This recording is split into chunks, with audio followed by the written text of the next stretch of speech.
Welcome everyone. My name is Nikos, aka Sephir, and this is Out of the Box, EDH. A few days ago, the full lists of the two Edge of Eternities Precon decks were released. World Shaper, which is a Jund deck based on a Sacklands theme, aka a deck that sacrifices its own lands and recares them for value, and Counterintelligence, a deck that toys with charge counters and proliferate effects. Today, we will talk about the first list and possible cards for upgrade.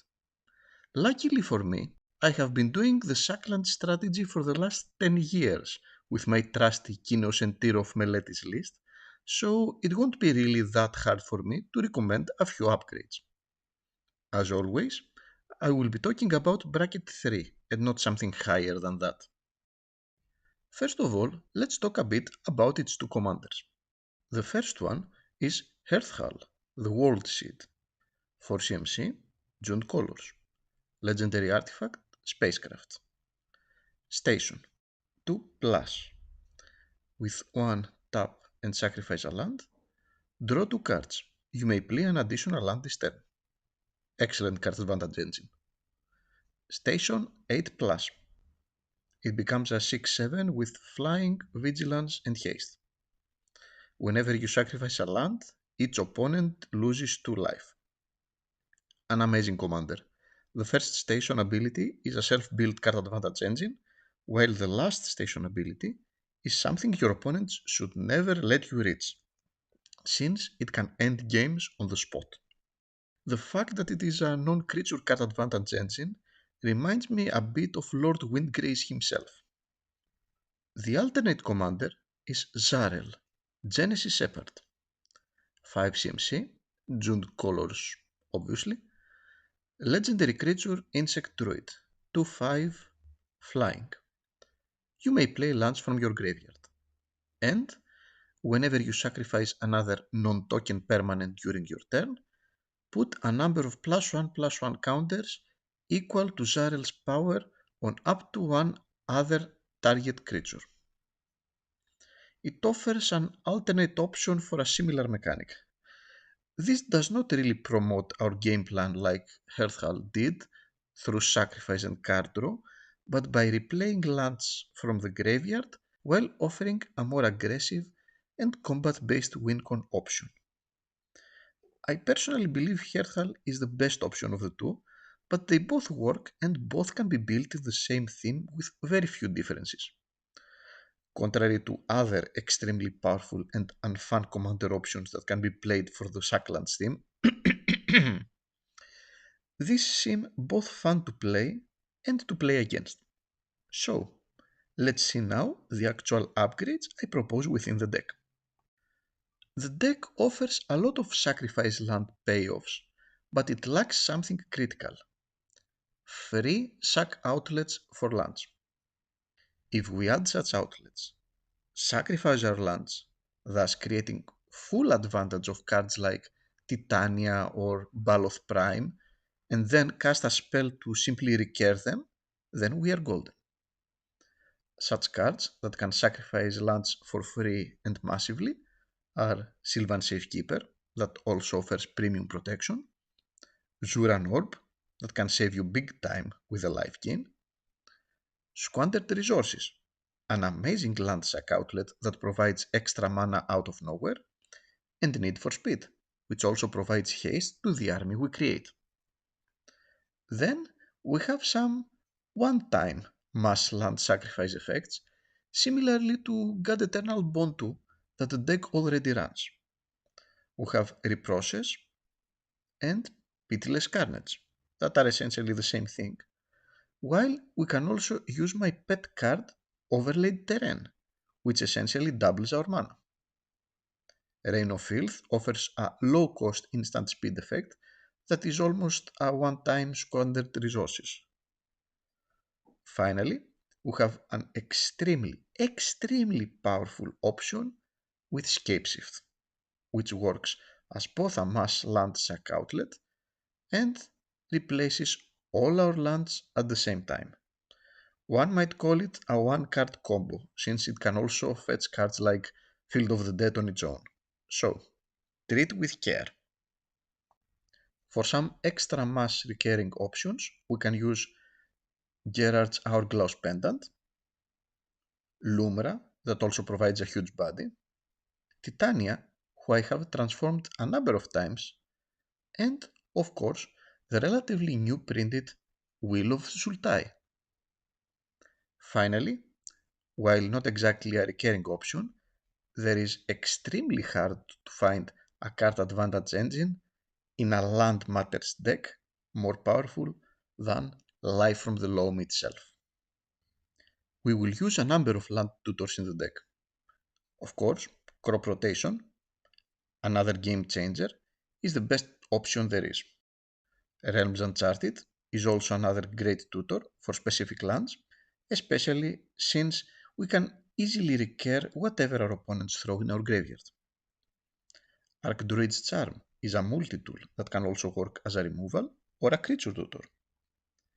Entomb is another universal option to put literally anything to our graveyard, from a land we might want to recur to options like Life from the Loam or retrace cards like Formless Genesis or Raven's Crime.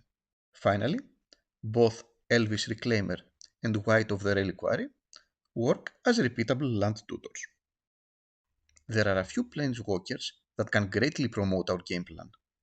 Renin 6 offers a repeatable land recursion option at a minimum cost and a game-winning ulti. Lord Windgrace himself works as an amazing card advantage and land recursion option, while Nissa of Shadowbot's loyalty skyrockets easily in our list. While we have Horizon Explorer in our list, we need more cards that make our lands enter in play untapped, since we have so many effects that bring them tapped. These effects are Amulet of Vigor and Spelunking.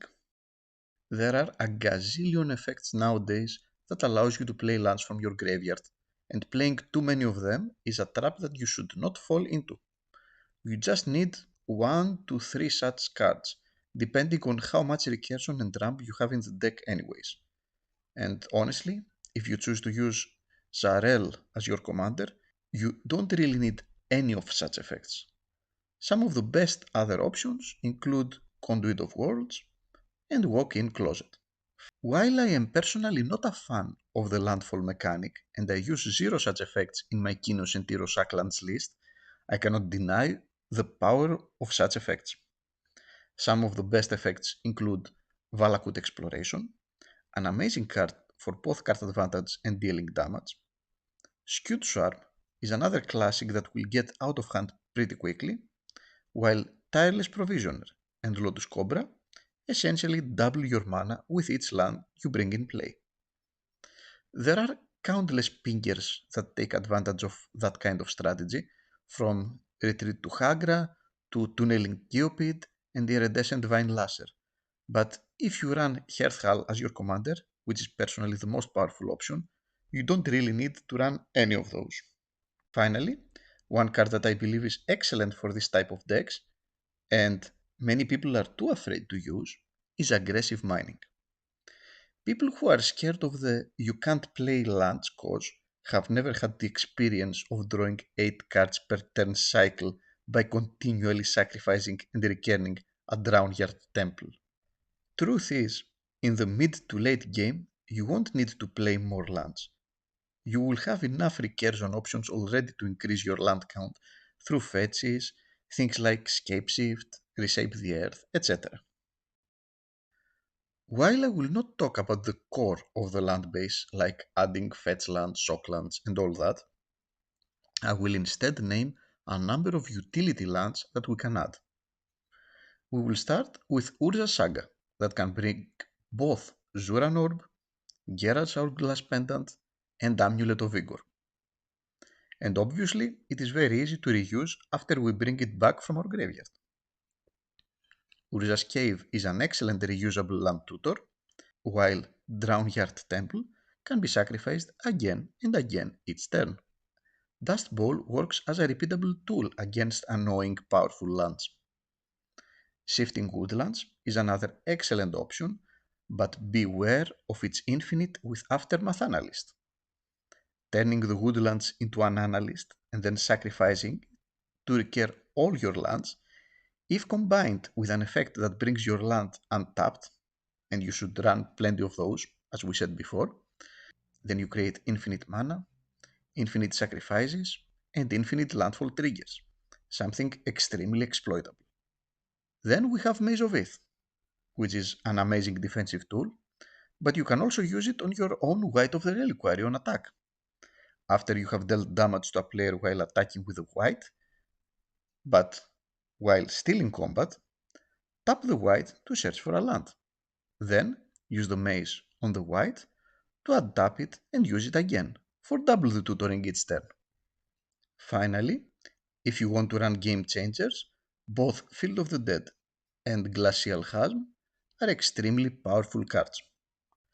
While I mentioned all the cards I would possibly add, I didn't mention any cards that I would take out of the list, so let's name some of them.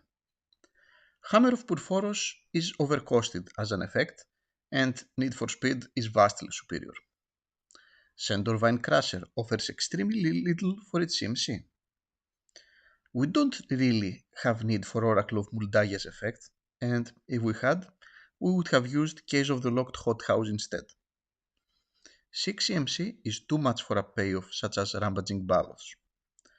The same is true about the Angry Jellybean Omnath. World Breaker costs too much as well. While we have lots of mana, we will have our hands full and don't actually have spare to use on Tireless Tracker's clues. We have better and more explosive card draw options now. Jury will get very big, but she has no evasion and deals damage only to a single target. Corvold is extremely powerful to the point that when it enters in play, your deck becomes just another Corvold deck, so I propose taking it out. The same to a lesser extent is true about the Gitrog monster. Putrefy, Case of Granite, and Windgrace's Judgment are extremely overcosted removal options, especially where things like Assassin's Trophy are available. Arcane Signet is something I would never play in a green deck and even more in a land-based list. I would much rather prefer to play a Sakura Tribe Elder, a 3 Visits, or a Rampant Growth instead. I also find 42 lands an extremely high number. Hearthall is a self-built card advantage engine, and Zariel lets us play lands from our graveyard, so with a simple fetch land, we will have minimum use for extra lands in our hand. I would personally go to a number around 37 to 39 lands. And that is my guide for upgrading the World Shaper Precon. I will continue in my next video with counterintelligence. I hope you liked it, and if you did, consider joining my Discord for free, where all my public and personal lists are uploaded. See you around! Thanks for watching, and see you in the next video.